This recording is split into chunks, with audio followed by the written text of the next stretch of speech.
Hey, what's up? You're watching All the Way Up Crypto. I'm your host, Aaron. Thanks for tuning in. I appreciate it. If you haven't subscribed, please do so. So I can keep you guys updated on what in the world's going on in the crypto world. So I'm curious to what you guys think's going on in the market. Like I told you, well, maybe I haven't told you. Maybe I did that video and never posted it. So here's my gut feeling is we're going to continue to go up. These little pullbacks and stuff, I think, are just going to be a commonality. We can't just keep going straight up like we did from, what was it, like 4,000 all the way up to whatever we ended up making it up to. Just don't see it happening. Now, if you're holding altcoins, oh man, does it hurt? How bad does it hurt right now? Is it hurting?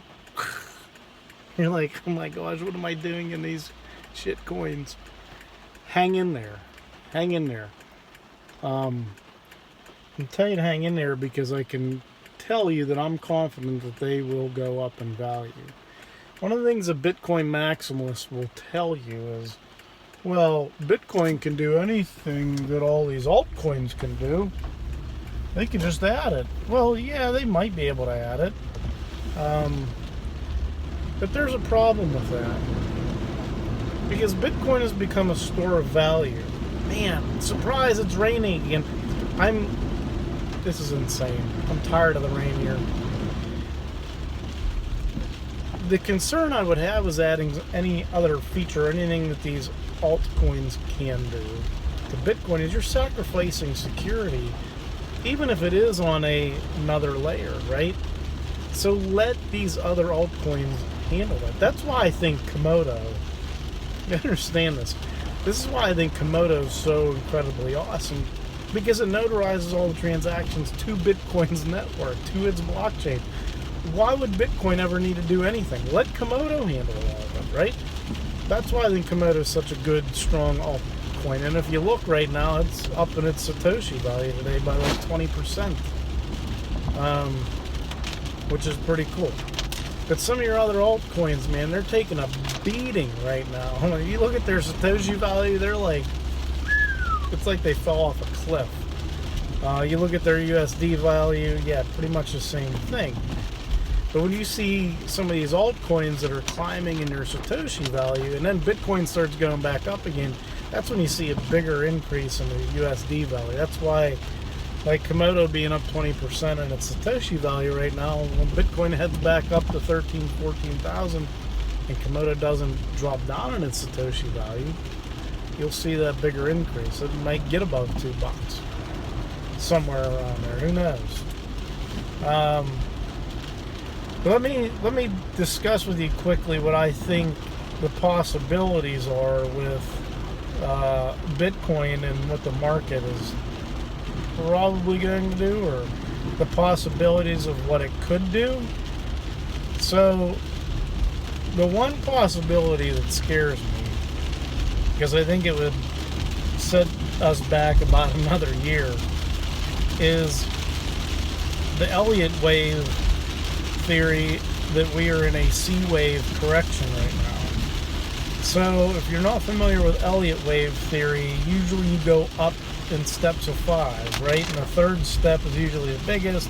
Pull back a little bit on 4, and then you go back up to 5 at a high point, and then you come back down A, B, C. So are we in that B that we went up, and we're coming down to the C? And that's why there's still that possibility where some of these traders out there are saying, hey, yeah, we could go back down to $3,000, $4,000 Bitcoin if it's a C-wave correction. And if it is a C-wave correction, I don't think we would possibly go that low. Because here's what I'm thinking. I'm thinking we're in a bull market. We could be in an ABC correction, right? But where we correct down to, if you consider the fact that we're in a bull market, we shouldn't go much below the 150-day moving average. If we get below that and fail to come up above it and stay above it, well then and we're going to see a $3,000-$4,000 Bitcoin again, which is pretty crazy to think about. That is a possibility. But I don't know. I'm leaning more on the fact that we have institutional money coming in. Retail people are getting excited. I live in Western PA. In Sheets, our main gas station in this area, which is pretty cool. If you're ever in this area, stop at a Sheets. Anyway, they just added 6 Bitcoin ATMs, right? So across 6 of their different stores and all that, they probably have well over 1,000 stores, probably closer to 2,000 or 3,000 stores. They stretch all the way down in as far as I think North or South Carolina, but they just added Bitcoin ATMs. And I went on, it was funny, they posted on Facebook, and I'm not on Facebook that often, but I only looked at it because I wanted to read the comments, and it makes me laugh. Because people fail to stay educated. They're sheeple. Don't be a sheeple. If you're a sheeple and you're watching this, stop being a sheeple. If you're not a sheeple and you're able to think for yourself and do your own research, good for you. But the people out there that are saying, oh, here we go, mark of the beast, they're going to force us into their system, they don't even know that Bitcoin's an open, public, permissionless, censorship resistant, immutable blockchain. They probably couldn't even tell you what a blockchain is. Those people that are complaining, saying that this is a mark of the beast.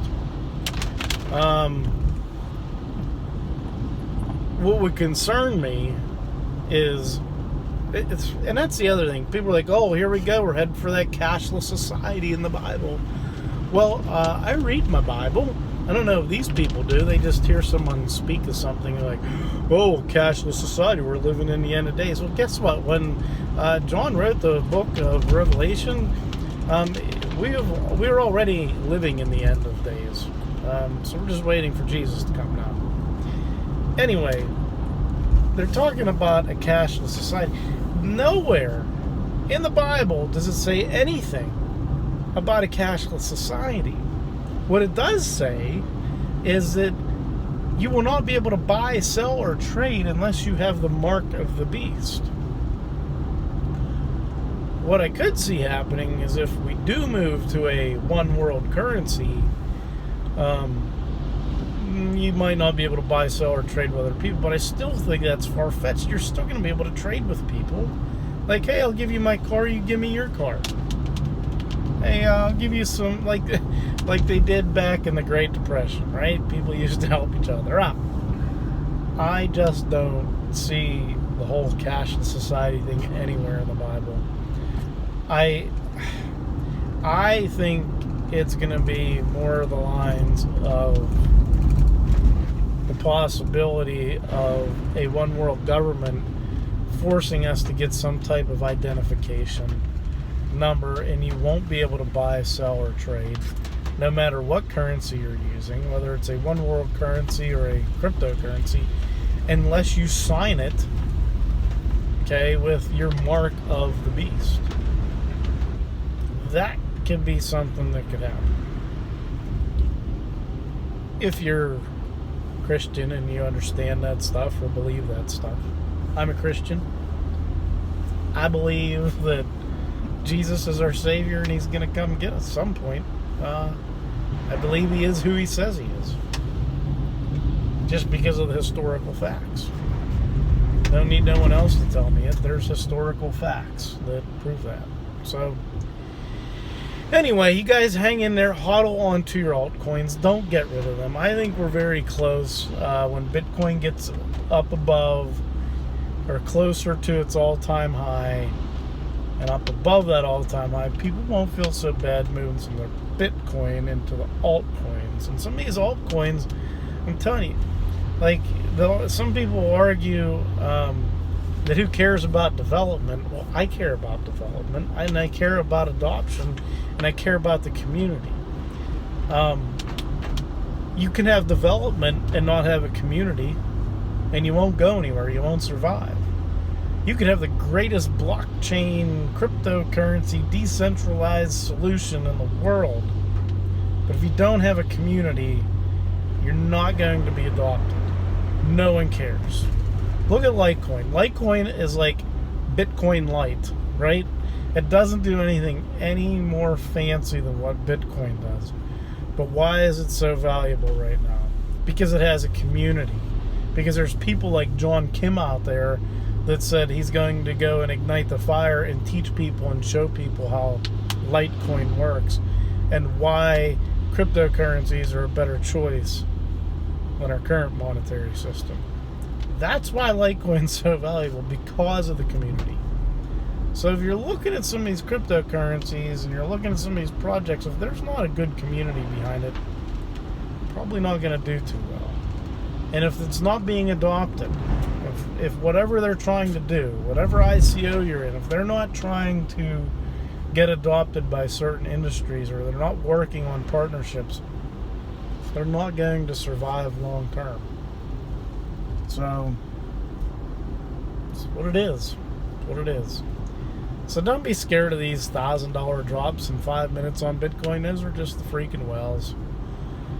Getting rid of the shorts. I think maybe this is what they're trying to do. Maybe these whales and the guys that are out there trading futures contracts that have all this Bitcoin, maybe they're out there trying to manipulate the market and get rid of all these freaking shorts that are in the market as much as they can so they can long Bitcoin.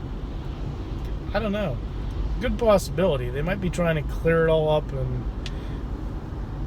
taking all these people's money and running with it. Who knows?